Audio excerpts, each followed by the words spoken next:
하나님 말씀은 사도행전 8장 9절입니다.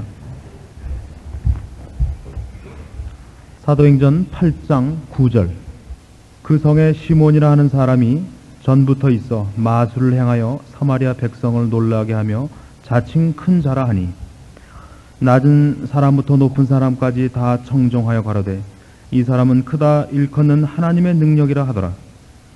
오랫동안 그 마술에 놀랐으므로 저희가 청종하더니 빌립이 하나님의 나라와 및 예수 그리스도의 이름에 관하여 전도함을 저희가 믿고 남녀가 다 세례를 받으니 시몬도 믿고 세례를 받은 후에 전심으로 빌립을 따라다니며 그 나타나는 표적과 큰 능력을 보고 놀라니라.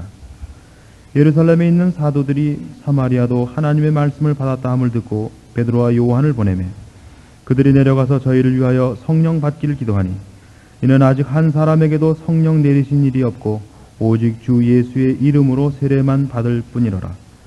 이에 두 사도가 저희에게 안수함에 성령을 받는지라. 시몬이 사도들의 안수함으로 성령 받는 것을 보고 돈을 들여 가로되 이 권능을 내게도 주어 누구든지 내가 안수하는 사람은 성령을 받게 하여 주소서 하니 베드로가 가로되 네가 하나님의 선물을 돈 주고 살 줄로 생각하였으니 네 은과 네가 함께 망할지어다. 하나님 앞에서 네 마음이 바르지 못하니 이 도에는 네가 관계도 없고 분기될 것도 없느니라. 그러므로 너의 이 악함을 회개하고 주께 기도하라. 혹 마음에 품은 것을 다 사하여 주시리라. 내가 보니 너는 악독이 가득하며 불의에 매인 바 되었도다. 시몬이 대답하여 가로되 나를 위하여 주께 기도하여 말한 것이 하나도 내게 임하지 말게 하소서 하니라. 24절 말씀까지 옮기겠습니다. 지난주에 오늘은 빌립 집사의 행적을 더듬으면서 빌립 집사나 더 유명했던 바울 사도나 그들의 쓰임이 그들의 열정이나 계획과 관계없이 쓰여졌다는 사실을 발견을 했었습니다. 오늘은 한 걸음 더 나가서 그 쓰임에 관한 성경이 조명해주고 있는 특성을 살펴봄으로써 오늘날 우리가 그 마땅히 가져야 하는 신자로서의 정당한 신앙생활의 모습이 원리적으로 그리고 그 목표와 방법에 있어서 어떤 시각을 가지고 어떤 것은 배제해야 되는가 하는 것을 살펴보려고 합니다. 사도행전 8장은 사실은 빌립 집사의 행적을 모아놓은 셈인데 거기에 빌립 집사가 지금 주 앞에 쓰임을 받고 있는 모습 중에서 우리가 꼭 놓치지 않아야 될 것을 분명히 하기 위해서 사실은 시몬이 등장하고 있다 이렇게 보셔도 무관합니다.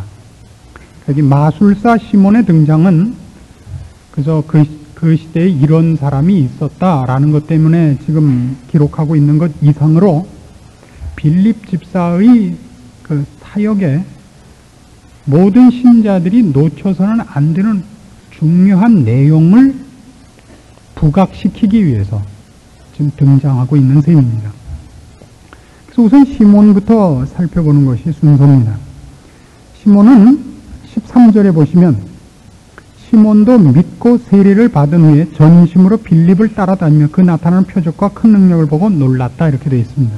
그러니까 거기 표현대로 하자면 믿고 세례를 받은 것으로 되어 있습니다만은 뒤에 보면 이 사마리아 성에 복음이 전파된 소식을 듣고 예루살렘에서부터 온 베드로와 요한 사도에 의한 안수하여 성령 받게 하는 사건에서 드러난 바에 의하면 시몬은 신자로서 정당한 신자로서의 그 입문을 한 것이 아니고 조금은 다른 이유 때문에 예수를 믿는다고 그런 것이 드러납니다.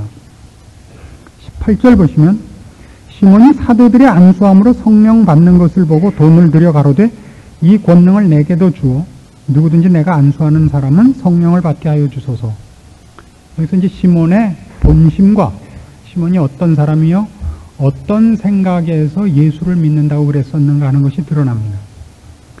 그러니까 이제 시몬은 원래 그 사마리아 성에서 제일 가는 마술사입니다. 지금 여러 가지 기적을 일으키고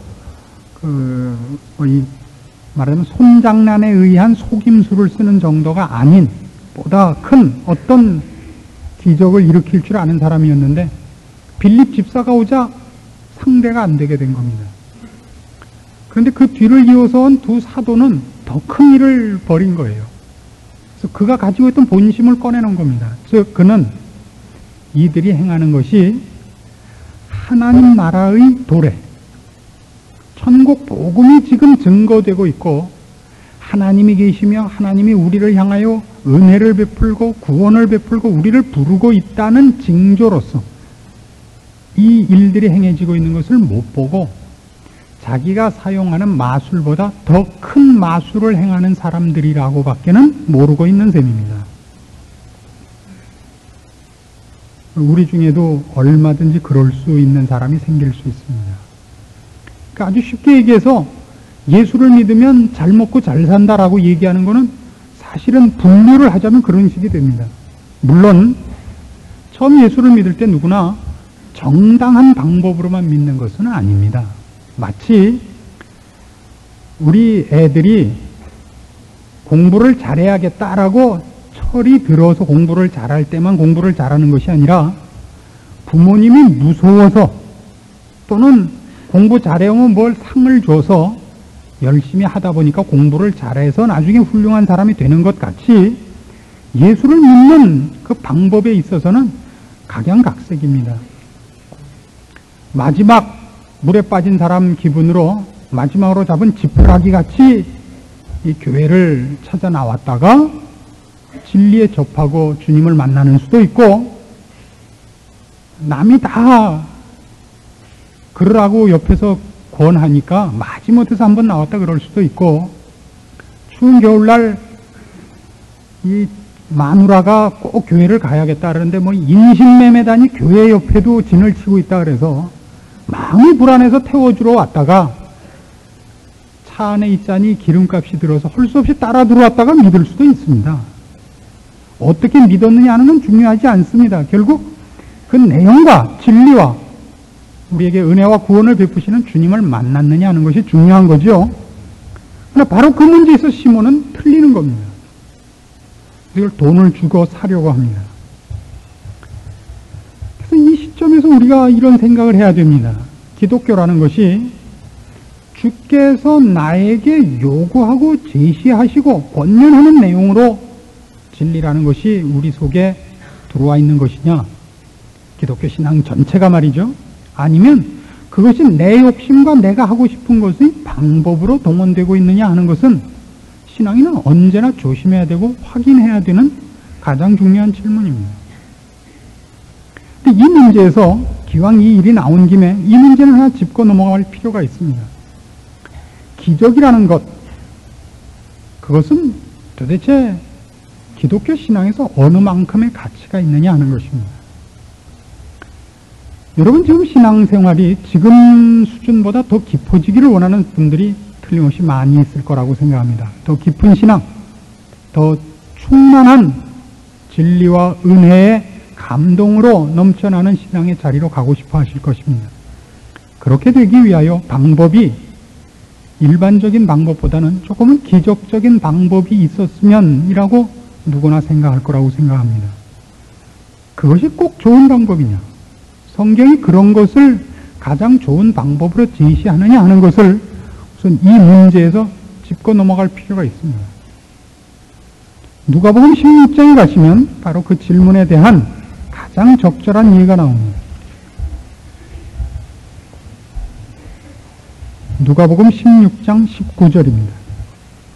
누가복음 16장 19절입니다. 한 부자가 있어 자색 옷과 고운 베옷을 입고 날마다 호화로이 연락하는데 나사로라 이름한 한 거지가 헌대를 앓으며 그 부자의 대문에 누워 부자의 상에서 떨어지는 것으로 배불리려 하며 심지어 개들이 와서 그 헌대를 핥더라. 이에 그 거지가 죽어 천사들에게 받들려 아브라함의 품에 들어가고 부자도 죽어 장사되매 저가 음부에서 고통 중에 눈을 들어 멀리 아브라함과 그의 품에 있는 나사로를 보고 불러 가로되 아버지 아브라함이여 나를 긍휼히 여기사 나사로를 보내어 그 손가락 끝에 물을 찍어 내 혀를 서늘하게 하소서. 내가 이 불꽃 가운데서 고민하나이다.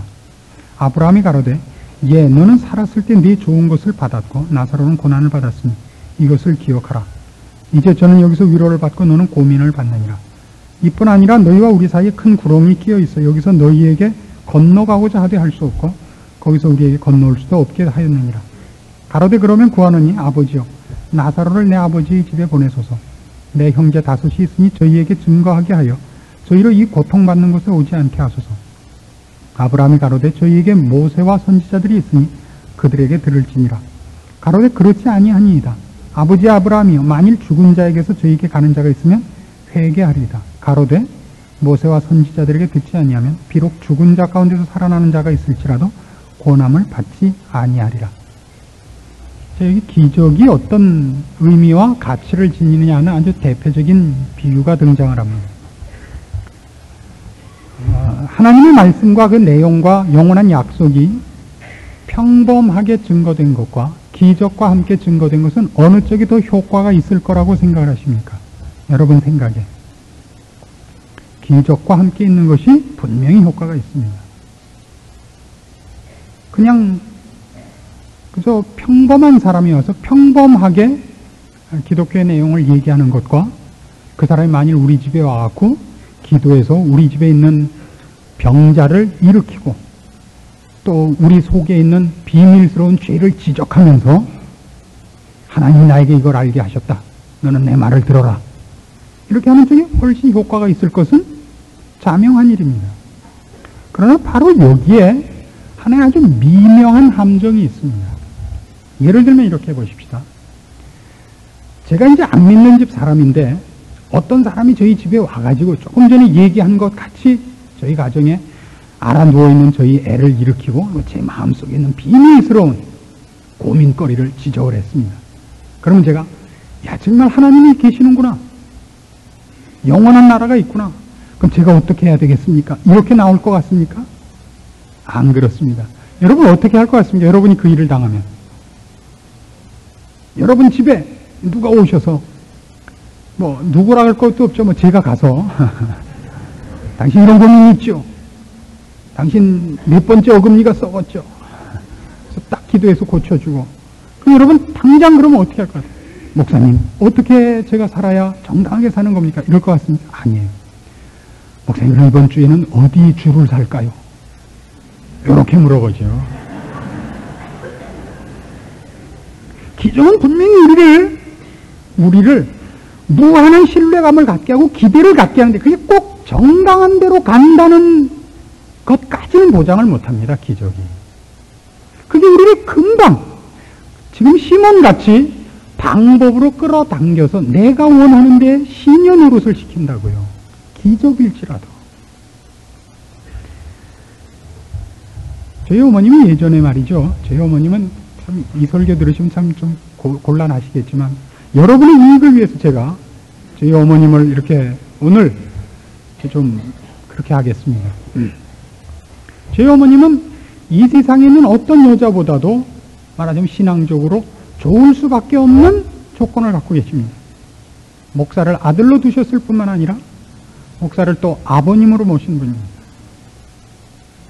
근데 저희 어머님의 신앙은 어떠냐 그러면 글쎄요. 이 점을 보러 자주 다니셨습니다. 결정적인 일이 있을 때는 점을 보러 가는 겁니다. 근데 한 번은 가셨더니 들어가는데 당신은 제가 못 봅니다. 아니 왜 그러십니까? 그래갖고 괜히 센 척해갖고 복채를 많이 받는 분들이 있거든요. 돈은 달래는 데려 드릴 테니까 속 시원히 제 고민과 앞길을 밝혀주십시오. 아니요, 당신은 나와 다른 너무나 지고한 분이 당신을 붙잡고 있는 사람입니다. 저는 못 봅니다. 얼마나 기쁘셨겠어요. 오셔서 성가대를 하시거든요. 저희 성가대 와서 그냥 나발을 부셨죠. 이야, 내가 갔더니 당신은 나와 다른 신을 섬기는 사람이다 이랬습니다. 그래서 모두가 야 정말 하나님은 계시는구나. 우리가 하나님의 자녀구나. 이렇게 감동을 했을 것 같아요? 아니죠. 떼거지로 몰려갔죠.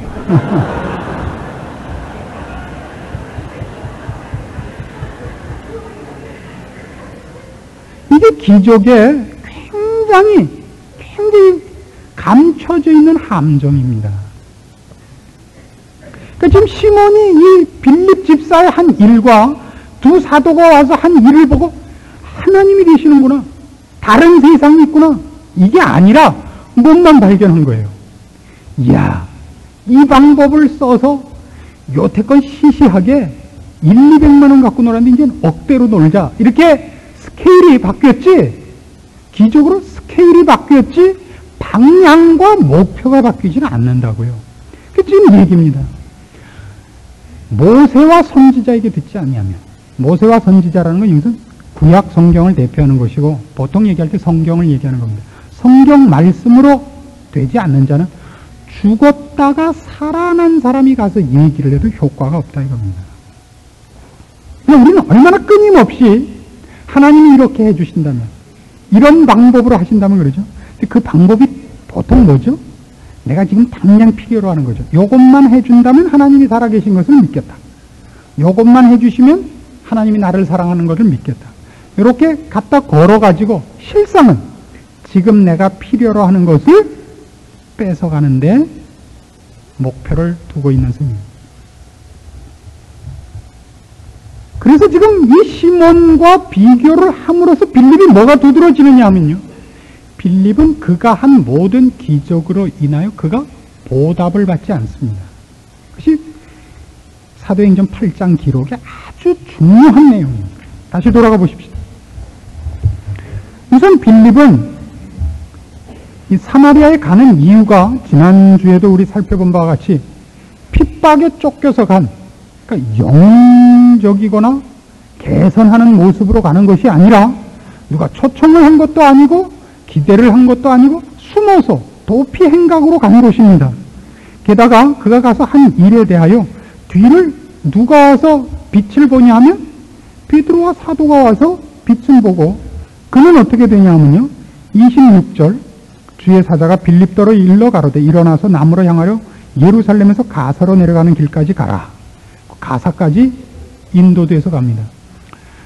이스라엘은 원래 우리나라보다 좀 작습니다만은 그 거리가 꼭 같은 건 아닙니다. 훨씬 작습니다만은 이해하기 좋게 하기 위해서 예루살렘을 서울이라고 볼 때 지금 여기 사마리아는 평안남도쯤 되는 겁니다. 지리적으로요. 그리고 거기에서 가사까지 가라 한 데가 우리나라 지도로 생각하면 목포쯤 간 겁니다. 그러니까 전혀 자기가 여태껏 일하고 행한 일이 알려지지 않는 데로 가는 거예요. 광야로. 빌립이 여태껏 행한 모든 이적과 그가 전한 복음으로 말미암아 얻어낸 그를 추종하는 사람들의 그런 세력권에서 벗어나 버린다고요. 빌립은 갈 때도 밀수꾼같이 들어갔다가 나올 때도 슬며시 밀수꾼 도망가듯이 이렇게 돼요. 그가 일으킨 모든 기적들이 그에게 보상으로 돌아오지 않는다고. 이게 아주 중요합니다. 여기 내려가서 누구를 만나죠? 에티오피아의 그 국고를 맡고 있는 내시를 만납니다. 그래서 그에게 세례를 주고 그를 회심시키고 구원을 얻게 한 다음에 그는 지 나라로 돌아가 버려요. 굉장히 유명한 사람을, 국가의 지금 우리식으로 하면 부총리 겸 경제기획원 장관인 셈입니다. 그를 회심시켰는데 그는 자기 나라로 가버리고 빌립은 빌립대로 또 다른 데로 또 갑니다. 39절 둘이 물에서 올라갈새 주의 영이 빌립을 이끌어 간지라 내시는 흔연히 길을 가므로 그를 다시 보지 못하니라. 빌립은 아소도에 나타나 여러 성을 지나다니며 복음을 전하고 가이사랴에 이르니라. 가이사랴는 우리나라 지도식으로 얘기해서 인천이나 진남포쯤 되는 겁니다. 지가 한 일이 누구에게 열매를 맺었고 그 열매 맺은 사람이 옆에 있질 않는다고요.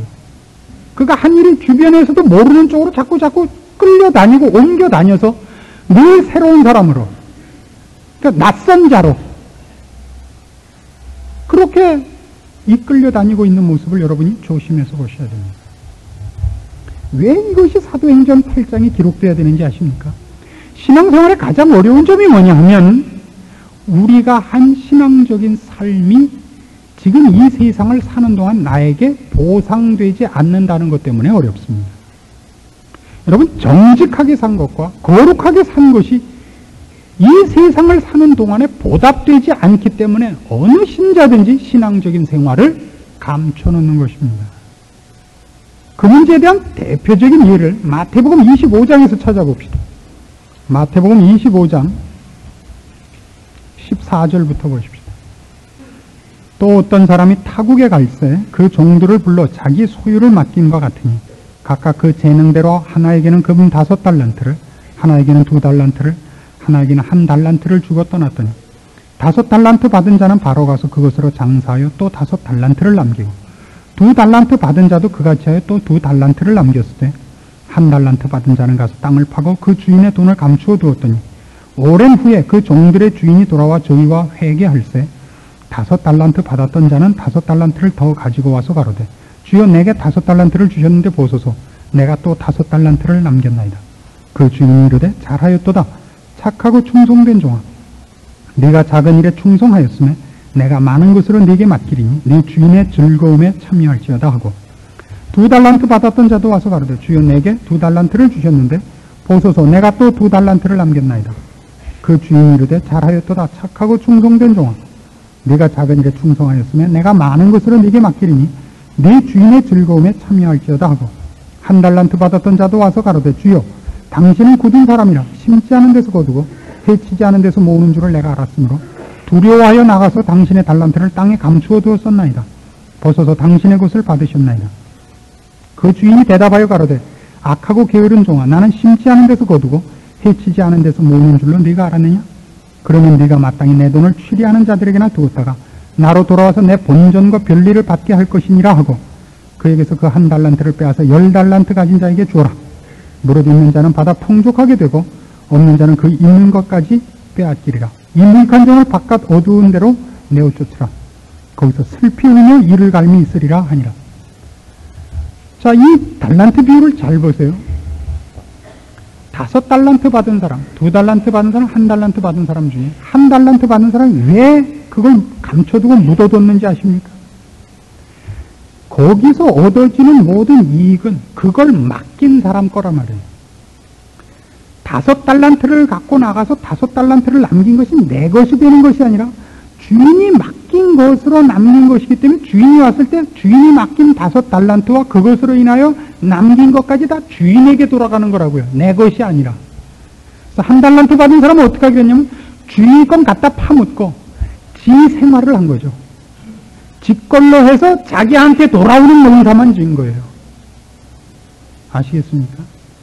뭐 남의 얘기하는 것 같은 얼굴을 하고 계십니다. 오늘 신자들의 신앙생활을 가장 방해하는 게 이겁니다.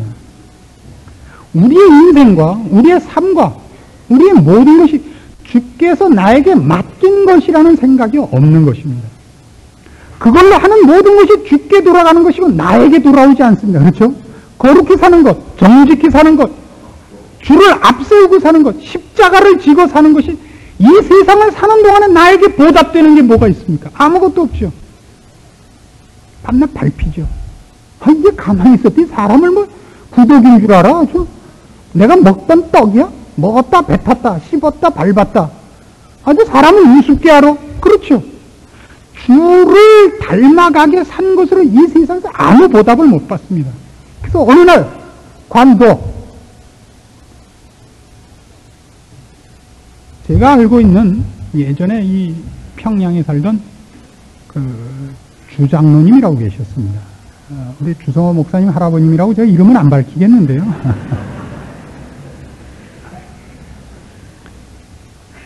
이 일제시대 때부터 유명했던 분입니다. 신앙생활도 하셨습니다만은 신앙생활과 혈기가 이제 반씩 섞여 있으신 분이었는데 어느 날 교회에 깡패들이 와서 시비를 건 거예요.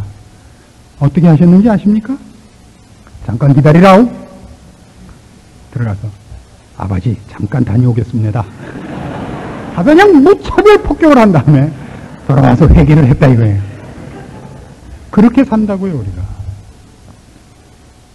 그러니까 아무것도 주께서 나에게 맡긴 것으로 남는 게 없어요. 그건 어떻게 하고 있죠? 파묻고 있다고요. 한번 심각하게 여러분 자신을 반성해 보십시오. 여러분의 삶의 현장 속에 여러분이 만나는 사람 앞에서 여러분이 주께 받은 것으로 나가서 그들과 만나는 것이 무엇이 있습니까? 그건 다 묻어놨죠. 주께서 오시는 날 파서 여기 있습니다 하고 본전 돌려드릴 작정이죠. 이 세상을 사는 동안은 이 세상의 방법을 따라 내 모든 힘을, 지혜를 기울여 교활하고 비열하고 악랄하고 무자비하게 이 세상을 사는 것에 익숙하게 되어 있을 뿐입니다. 이것이 오늘날 기독교의 가장 큰 암적 존재입니다. 여러분 자신을 망치고 있을 뿐만 아니라 예수 그리스도의 영광을 가리고 하나님 나라의 확장의 가장 큰 거침돌입니다. 뭐라 그랬다고요? 이 무익한 종을 바깥 어두운 데로 내어 쫓으라. 이 무익한 종이라는 말을 기억하십시오. 우리가 주께서 우리에게 맡긴 일을 제대로 순종하고 잘 할 때 우리는 그것은 적은 일이라는 것을 이제 알게 됩니다. 주께서 나에게 맡긴 것으로 주께서 맡긴 것을 충성되게 주의 일로 한 것으로 말미암은 것을 내가 갖지 않는 것이 얼마나 다행인지 모릅니다. 5달란트 맡긴 것에 대해서 5달란트 남긴 것을 내가 갖는 것은 너무 적습니다. 나중에 다른 성경에서 얘기하는 바와 같이 5 고을 다스리는 권세를 받습니다. 내가 적은 일에 충성하였으니 내가 많은 것으로 네게 맡기리라. 그리고 네 주인의 즐거움에 참여할지어다. 주인의 즐거움. 종으로서 한 일에 배상을 받는 정도가 아닙니다. 여러분, 이것이 신앙생활입니다. 그래서 사도행전 8장에는 빌립 집사를 그렇게 기록하고 있는 겁니다. 이 길을 가야 됩니다. 내가 한 일을 내가 거기서 훈장받고 박수받고 하는 인생이 아닌 길을, 그러나 그 길을 통하여 많은 사람이 주께 돌아오는 일과 주께서 영광 받으시는 일과 하나님 나라가 확장되는 일을 보게 되고, 그리고 주 앞에서 착하고 충성된 종아라는 칭찬을 듣게 됩니다. 우리가 그걸 만일 땅에 묻어놓으면 이게 무익한 종이고 바깥 어두움에 쫓겨날 것입니다. 슬피 울며 이를 갈미 있을 뿐이라고 합니다. 명심하시고 여러분의 신앙생활을 기쁜 마음으로 최선을 다하여 그리고 지혜롭게 경주하시기 바랍니다. 기도하십시다. 하나님 아버지의 은혜를 감사합니다. 오늘도 우리를 통하여 역사하시기를 기뻐하시며 우리의 생애와 우리의 존재를 주의 이름과 주의 나라를 위하여 불러주신 것을 감사합니다. 혹 우리가 무익한 종은 아닌지, 주께서 맡긴 것을 땅에 파묻고 있는 것은 아닌지 돌아보게 하여 주시옵소서. 주께서 빌립 집사를 쓰시는 방법으로 우리를 쓰고 있음을 기억하게 하여 주시옵소서. 이 세상에서 사람들 앞에 받는 것으로 내 목표를 세우지 말고 저 세상에서 주 앞에 받는 심판으로 나의 목표를 삼고 이 짧은 인생을 주의 이름과 주의 나라를 위하여 쓰임받는 일을 기쁨으로 여기고 충성되게 살 수 있는 신앙을 허락하여 주시옵소서. 지혜로운 자 되게 하시고 믿음으로 승리하는 자 되게 하시옵소서. 예수님의 이름으로 기도합니다. 아멘.